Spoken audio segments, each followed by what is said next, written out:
Chegou a hora! Hoje você vai descobrir qual é o maior erro das empresas na avaliação de potencial. Me acompanhe nesse vídeo.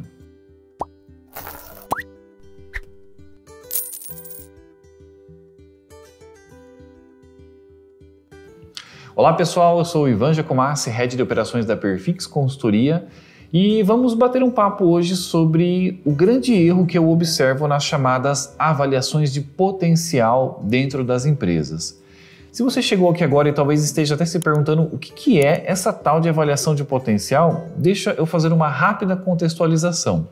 Quando nós avaliamos a performance lato sensu dos profissionais, nós temos dois olhares. Eu posso ver a dimensão do que eu chamo de hoje, as entregas atuais, e a dimensão do amanhã, o que pode vir a ser entregue amanhã.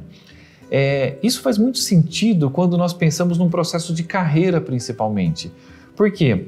Quando eu faço o desenvolvimento de carreira vertical dos profissionais, e se você quer entender um pouco melhor sobre a diferença entre desenvolvimento vertical e horizontal, eu já gravei um vídeo anterior falando sobre os processos de promoção e progressão. Acompanhe aqui, nós vamos deixar o link para vocês.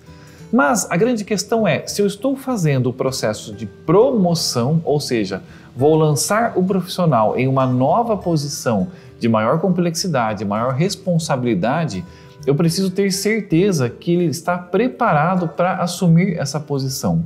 E o estar preparado não significa que a pessoa já vai chegar jogando em alto nível. Não quer dizer, olha, esse cara aqui já é um gerente pronto já, poxa vida, eu vou colocar aqui e eu sei que ele vai voar na posição.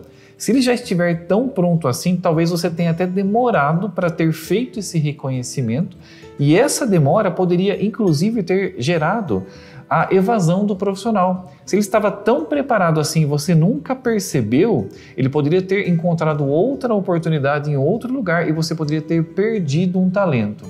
Então a questão é entendermos que as pessoas têm potencial para assumir novas atribuições e nós queremos aproveitar esse potencial. Esse aproveitar o potencial significa entender que ela tem a condição de atuar naquele patamar, fazer a movimentação, dar o suporte, só que ter a clareza que a pessoa vai ter uma curva de aprendizagem, uma curva de desenvolvimento, e isso vai ser trabalhado no famoso PDI, o Plano de Desenvolvimento Individual, e a expectativa é que o profissional, ao longo do tempo, tenha uma performance excelente naquela posição. Então nós estamos fazendo, de certa forma, uma aposta, Eu entendo que existe uma alta probabilidade de que a pessoa consiga atuar adequadamente naquela futura posição, naquele novo desafio. Bom, então, para fazer essa aposta, eu preciso entender se a pessoa tem potencial para aquela posição, para aquele cargo, para aquela função, seja de especialização técnica, seja de liderança.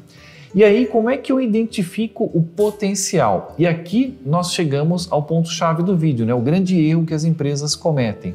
Porque a maior falha que eu observo é utilizar a avaliação de desempenho para fazer a promoção.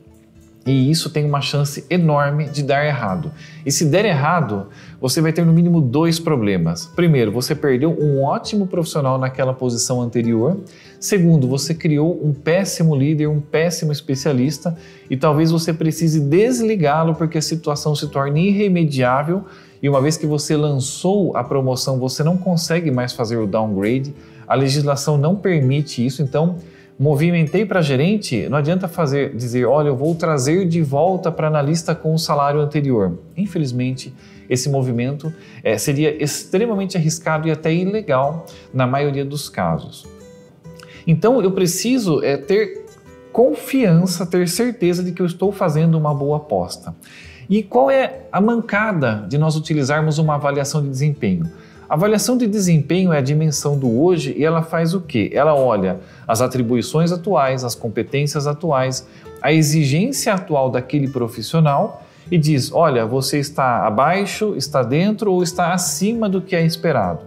E aí o cara tirou uma nota dizendo ele é acima do esperado, o gestor pega e diz, então ele está pronto para uma promoção porque ele é acima do que o cargo atual exige.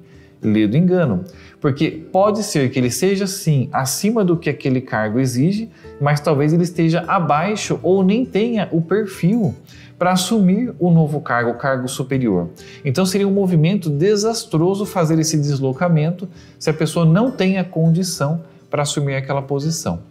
Então eu não posso utilizar a avaliação de desempenho porque ela faz o famoso cara crachá. Eu olho o profissional em relação aos desafios atuais, ao perfil atual.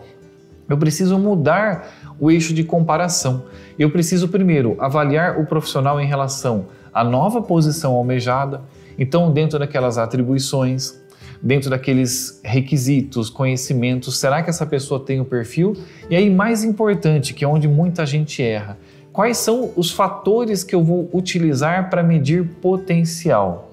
Porque não é só olhar a descrição de cargo futura e dizer, não, ele tem perfil, ele tem condições de fazer, de realizar estas atividades. Não, eu preciso buscar por alguns elementos que são fortes indicadores de potencial. Porque quando o indivíduo tem potência para uma nova atribuição, ele tem algumas características que nós devemos procurar.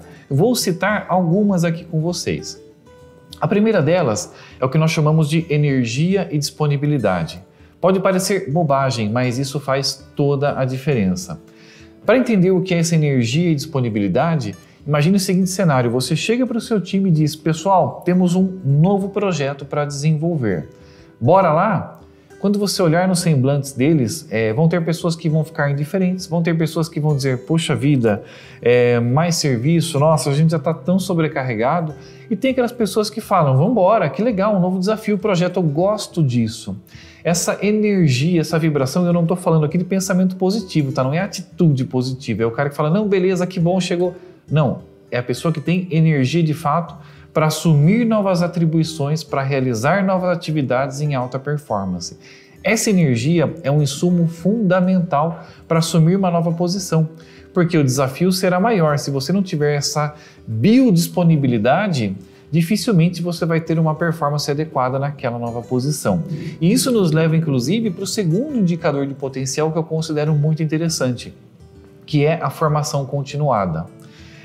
Se um profissional não tem a atitude de busca permanente de conhecimento, o processo de promover tem uma forte tendência a dar errado. O que é essa busca permanente pelo conhecimento? Nada mais é do que o estudo continuado, e não precisa ser um processo de formação realmente escolar, entrar em pós-graduação atrás de pós-graduação, buscar título após título. Não. Pode ser participação em workshop, pode ser leitura de livros, pode ser N processos que permitam a esse profissional ganhar conhecimento. Por que isso é tão importante? Quando você está performando muito bem num cargo atual, provavelmente você já aprendeu todas as nuances daquela profissão.